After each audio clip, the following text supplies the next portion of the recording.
আসবে। আল্লাহ রাব্বুল আলামিন এই লাকি কালাম আল্লাহ শরীফের মধ্যে বলেন, দুনিয়ার মানুষেরা আমি আল্লাহ পাক রব্বুল আলামিন বলে দিলাম, বান্দারা তোমাদের জীবনে শান্তি আনার জন্য কত মতাদর্শ তোমরা তোমাদের জীবনে বাস্তবায়ন করার চেষ্টা করো, কত কিছু তোমরা তোমাদের জীবনে পালন করার জন্য চেষ্টা করো। আমি আল্লাহ পাক রব্বুল আলামিন বলে দিলাম, ও বান্দারে তোমার বাস্তব জীবনে যদি তুমি শান্তি পাইতে চাও, তোমার পরিবার জীবনে যদি তুমি শান্তি পাইতে চাও, তোমার সামাজিক জীবনে যদি তুমি শান্তি পাইতে চাও, যদি তোমার রাষ্ট্রীয় জীবনে তুমি শান্তি পাইতে চাও, বান্দারে আমি আল্লাহ পাক রব্বুল আলামিন বলে দিলাম এই 14টা কর্মসূচি তুমি তোমার জীবনে মেনে নাও। জোরে বলেন মারহাবা। সাউন্ড একটু ধরতেছে ভাই ভাই। প্রিয় মুসলমান ভাইরা, এই 14টা কর্মসূচির মধ্যে আল্লাহ রাব্বুল আলামিন এক নাম্বার কর্মসূচি আমাকে আপনাকে বলে দেয়। আল্লাহ রাব্বুল আলামিন সূরাতুল বনী ইসরাঈল 23 নম্বর আয়াতে কারিমার মধ্যে আল্লাহ বলেন, ওয়াকাদা রাব্বুকা আল্লা তা'বুদু ইল্লা ইয়াহু। একটু জোরে বলেন মারহাবা। আল্লাহ রাব্বুল আলামিন বলেন, ওয়াকাদা রাব্বুকা আল্লা তা'বুদু ইল্লা ইয়াহু। বান্দারে আমি আল্লাহ পাক রব্বুল আলামিন বলে দিলাম, বান্দারে তোমার বাস্তব জীবনে একমাত্র আমি আল্লাহর ইবাদত বندگی করা লাগবে। কার ইবাদত করা লাগবে? জোরে বলেন আল্লাহ। আল্লাহ পাক রব্বুল আলামিনের ইবাদত করা লাগবে। আল্লাহ কয়জন? যারা আসতে বলতেছে আমার মনে হয় এদের মধ্যে ভেজাল আছে নাকি? আল্লাহ কয়জন? আল্লাহ রাব্বুল আলামিন হয় একজন। তাদের দুজন মুহাম্মদুর রাসূলুল্লাহ সাল্লাল্লাহু আলাইহি ওয়াসাল্লাম মক্কায় যখন কোরআনের দাওয়াত দেয়, ইসলামের দাওয়াত দেয়, নবীজির আদর্শের দাওয়াত যখন মক্কার জমিনে মক্কার মানুষদেরকে দেয়, মক্কার কাফের বেঈমানরা তদানীন্তন জমানায় 33 কোটি দেবতার পূজা করত। জোরে বলেন কয় কোটি? আওয়াজ দিয়ে কওয়া লাগবে বাজান। 33 কোটি দেবতার পূজা করত মক্কার মানুষরা। যখন 33 কোটি দেবতার পূজা করত, আমার বন্ধু মুহাম্মদুর রাসূলুল্লাহ সাল্লাল্লাহু আলাইহি ওয়াসাল্লাম মক্কার জমিনে মানুষের দাঁড়িয়ে দাঁড়িয়ে ঘুরে যখন মানুষের কাছে ইসলামের দাওয়াত দেয়, মক্কার কাফের বেঈমানরা তখন বলল, আব্দুল্লাহ তিন পুরা মুহাম্মদ পাগল হয়ে গেছে রে, নাউযুবিল্লাহ। বলে আব্দুল্লাহ তুমি বলা মুহাম্মদ পাগল হয়ে গেছে বলে কেন? বলে তার কারণ হলো আমরা 33 কোটি খোদার ইবাদত করি, 33 কোটি দেবতার পূজা করি। 33 কোটি খোদার পূজা করার পরে আমাদের মনের মধ্যে সন্দেহ, এই 33 কোটি দেবতার পূজা করার পরে আমরা বড় চিন্তিত, আমরা বড় টেনশনে থাকি। এই 33 কোটি দেবতা আমাদেরকে মুক্তি দিতে পারবে কিনা, শান্তি দিতে পারবে কিনা? আর আব্দুল্লাহ তিন পুরা মুহাম্মদুর রাসূলুল্লাহ মাত্র এক খোদার কথা বলে, এক খোদায় বিশ্বাসী। প্রিয় মুসলমান ভাইরা, আমার মক্কার কাফের বেঈমানরা এবার বলতেছে, মুহাম্মদ যদি এক খোদার কথা না বলে আপাতত 3 জন দেবতার কথা বলতো, তাও তো মানি নেওয়া যায়। তো জোরে কর নাউযুবিল্লাহ। কি বলতেছে? যে মুহাম্মদ যে এক আল্লাহর কথা বলে, 33 কোটি ইবাদত করেই চিন্তায় আছি পার হতে পারবো কিনা। আর মুহাম্মদ এক আল্লাহর কথা বলে, আপাতত 3 জন খোদার কথা বললে তাও তো একটা মানিয়ে নেওয়া যায়। তো এ আবার কোন আল্লাহর কথা বলে? নাউযুবিল্লাহ। জোরে না আসতে আল্লাহ রাব্বুল আলামিন কালামুল্লাহ শরীফের মধ্যে সূরাতুল ইখলাস নাযিল করে দিলেন। আল্লাহ রাব্বুল আলামিন বলেন, কুল হুয়াল্লাহু আহাদ আল্লাহুস সামাদ লাম ইয়ালিদ ওয়া লাম ইউলাদ ওয়া লাম ইয়াকুল লাহু কুফুয়ান আহাদ। সুবহানাল্লাহ। সুবহানাল্লাহ বলতে কি শরম লাগে আপনাদের? সুবহানাল্লাহ যদি বলেন তাহলে লাভ কি হবে? একবার যদি কোনো বান্দা সুবহানাল্লাহ বলে, আমার নবী বরকত জবান দিয়ে বলতেছে, আসমান আর জমিনের মধ্যে যত ফাঁকা জায়গা আছে, আল্লাহ রাব্বুল আলামিন সমস্ত ফাঁকা জায়গাগুলো ওই বান্দার আমার নামায় নেকি দিয়ে ভরে দেয়। এখন বলেন হুজুর একবার সুবহানাল্লাহ বললেই যদি আসমান আর জমিনের ফাঁকা জায়গাগুলো সব নেকি দিয়ে পরিপূর্ণ হয়ে যায়, তাহলে একবার সুবহানাল্লাহ বললেই তো হয়, বারবার কেন বলেন? এত নেকি কোথায় থাকবে? প্রিয় মুসলমান, এই প্রশ্নের জবাবে আমি আপনাদের একটা প্রশ্ন করতে চাই। ছোট্ট একটা প্যান্ডেলের মতো অনেকগুলো লাইট লাগানো হয়েছে, আপনারা বলেন তো এতগুলো লাইট বন্ধ করে দিয়ে যদি 3টে লাইট লাগানো হয়, এখানে কি আলো হবে না?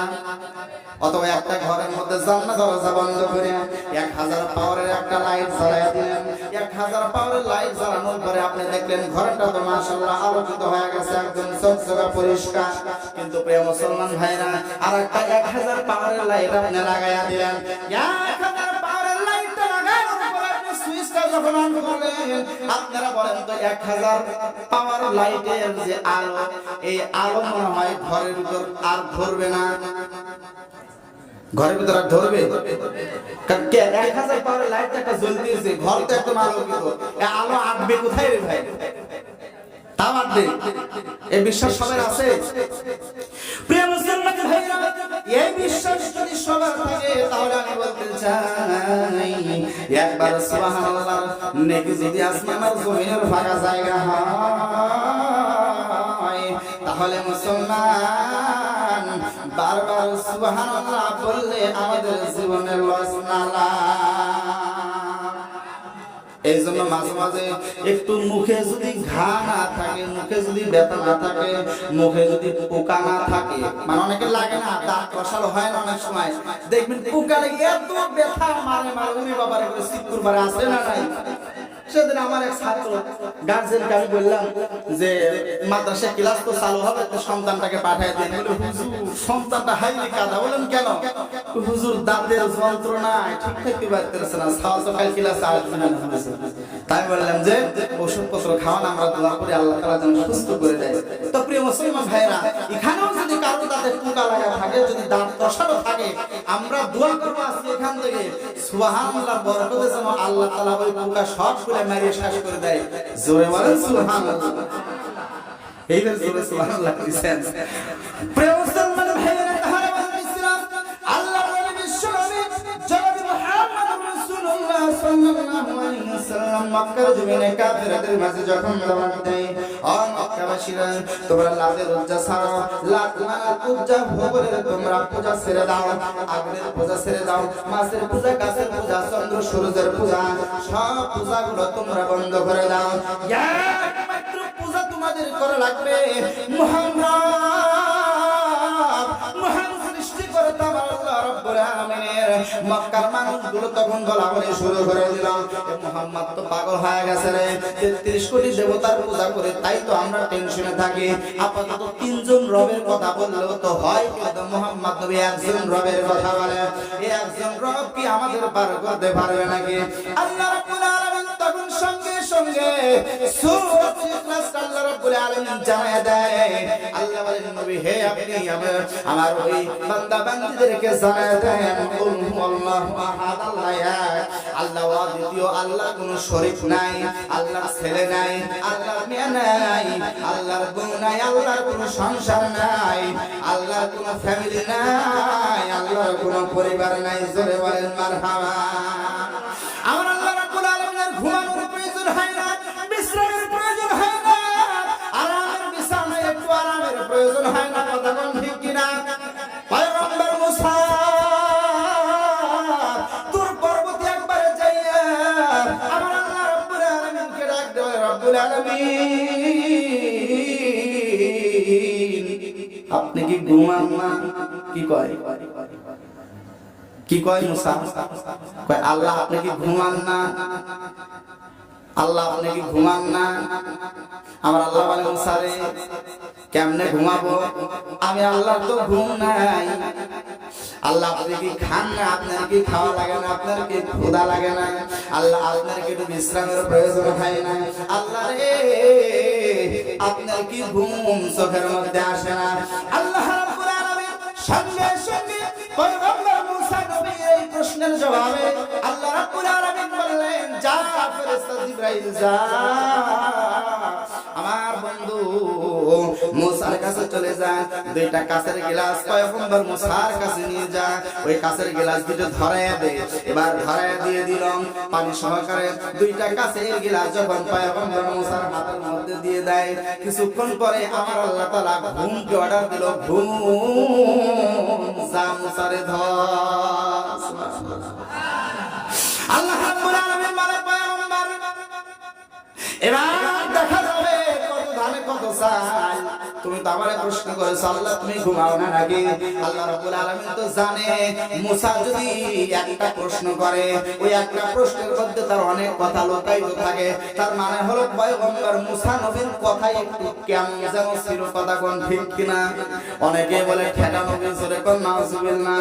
নবীর শানে এত বড় বেয়াদবি করা যাবে না, ভুল করেও কোনোদিন বলবেন না মুসা নবী ঠেকা নবী। প্রিয় মুসলমান ভাইরা, আল্লাহ রাব্বুল আলামিন এবার ঘুমকে অর্ডার দিল, যারে ঘুম যা আমার বন্ধু মুসাকে একটু দিয়ে ধর। কিছুক্ষণ পরে হযরত পয়গম্বর মুসা যখন এরকম ভাবে আপনার কাছের দুইটা গ্লাস নিয়ে আপনার তাকায় আছে, এবার ঘুমকে আমার আল্লাহ রাব্বুল আলামিন যখন অর্ডার করে দিল, ঘুম যখন পয়গম্বর মুসার চোখে এসে বসল, পয়গম্বর মুসা কিছুক্ষণ পরে হঠাৎ করে লাফায় উঠেছে, কেরে কি হলো? এখন চোখ দুইটা খুলে দেখে হাতের গ্লাস আর হাতের মধ্যে নাই। হাতের গ্লাস পাকা পাথরের উপর ভেঙে চুরে তছনছ হয়ে গেছে। পয়গম্বর মুসা চোখ খুলে দেখতেছে হাতের গ্লাস আর হাতের মধ্যে নাই, পাথরের উপর পড়িয়া ভেঙে তছনছ হয়ে গেছে। লাফায়া উঠে পয়গম্বর মুসা, আমার আল্লাহ রাব্বুল আলামিন সঙ্গে সঙ্গে মুসাকে ডাক দিয়ে বলে, লা তাখুযুহু সিনাতুন ওয়ালা নাওম। আল্লাহ রাব্বুল আলামিন বলে, বন্ধুরে আমি আল্লাহ তো ঘুমাই না, আমি আল্লাহ তাআলা ঘুমাই না। তোমার এটা বিশ্বাস হয় না? বিশ্বাস করানোর জন্য দুইটা ছোট্ট গ্লাস তোমার হাতের মধ্যে ধরাই দিলাম। বন্ধু তুমি শুনে রেখে দাও, যদি তুমি সামান্য দুইটা গ্লাস চোখের মধ্যে ঘুম আসার কারণে যদি তোমার হাত থেকে পড়ে ভেঙে চুরে তছনছ হয়ে যায়, তাহলে তুমি শুনে রেখে দাও, শুনে রেখে দাও, এই যে বিশাল আসমান জমিন লৌহ কলম মাহফুজ, আমি আল্লাহ তাআলা কত কিছু বানাইলাম, মিল্কিও বানাইলাম, গ্যালাক্সি বানাইলাম, চন্দ্র বানাইলাম, সূর্য বানাইলাম, তারকা বানাইলাম, আমি আল্লাহ তাআলা এই বিশাল ভূখণ্ড আমি আল্লাহ রাব্বুল আলামিন যদি এক সেকেন্ডের জন্য ঘুমায়া যায়, একটা গ্রহ আর একটা গ্রহের সঙ্গে বাড়ি লেগে ভেঙে চুরে তছনছ হয়ে যাবে। কথা কোন ঠিক কিনা? প্রিয় মুসলমান বন্ধুরা আমার, এবার কাফের বেঈমানদের কথা আপনাদের মনে আছে তো? কাফের বেঈমানেরা আমার নবী বিশ্বনবী জনাবে মুহাম্মদুর রাসূলুল্লাহ সাল্লাল্লাহু আলাইহি ওয়াসাল্লামকে ডাক দিয়েছে, মুহাম্মদ যদি আপাতত তিনটা খোদার কথা বলতো তা না হয় বিশ্বাস হতো, কিন্তু এক আল্লাহর কথা বলে, এক আল্লাহর কথা বলে, এই আল্লাহ কি বাঁচাইতে পারবে? প্রিয় মুসলমান ভাইরা, আমার আল্লাহ রাব্বুল আলামিন বলেন, বান্দারে আমি আল্লাহর কেমন পাওয়ার, কেমন ক্ষমতা তোমরা জানো নাকি? আল্লাহর কেমন পাওয়ার? একটা ডিসি সমান পাওয়ার মনে হয় আল্লাহ কি বল? একটা ডিসির কাছে পাওয়ার আল্লাহর মনে হয় পাওয়ার নাকি? আর না হলে বাংলাদেশের যিনি বর্তমান প্রেসিডেন্ট আছে ডক্টর ইউনূস, আচ্ছা মনে হয় ডক্টর ইউনূসের মতো পাওয়ার। প্রিয় মুসলমান ভাইরা, আল্লাহ রাব্বুল আলামিনের কেমন পাওয়ার? আল্লাহ রাব্বুল আলামিন বলে, বান্দারে আমি আল্লাহ তাআলা শুধু বলি কোন সঙ্গে সঙ্গে হয়ে যায়, আর বলি ফায়াকুন সঙ্গে সঙ্গে কি হয়? ধ্বংস হয়ে যায়। প্রিয় মুসলমান ভাইরা, ওই আল্লাহ পাক রব্বুল আলামিন আমাদের জানাইয়া দেয়, বান্দারে ১৪টা কর্মসূচি যদি তোমার জীবনে বাস্তবায়ন করতে পারো, আল্লাহ তাআলা তোমার জীবনটা জান্নাতি বানায়া দেব।